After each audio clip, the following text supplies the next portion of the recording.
Hello friends, బెండకాయ చాలామంది తినరు. ఎందుకంటే బెండకాయ బాగా జిగటగా ఉంటుంది, జిగురు ఎక్కువగా ఉంటుంది దాంట్లో. అందుకనేసి చాలామంది తినరు. పిల్లలైతే అస్సలే తినరు. ఇంకా మోకాల నొప్పులకి, ఇంకా మోకాల అరుగుదల అలా ఉన్నవాళ్ళు బెండకాయ ప్రతిరోజు తిన్నా మంచిదే అండి.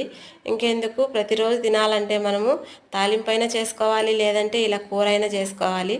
బెండకాయ పులకూర ఎలా చేసుకోవాలనేది చెప్పేస్తాను.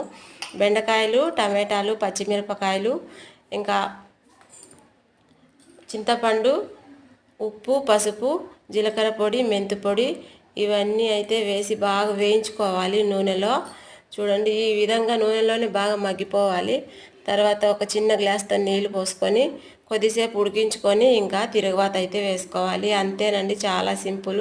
ప్రతిరోజు అయినా తినచ్చు మనం బెండకాయ, చాలా మంచిది.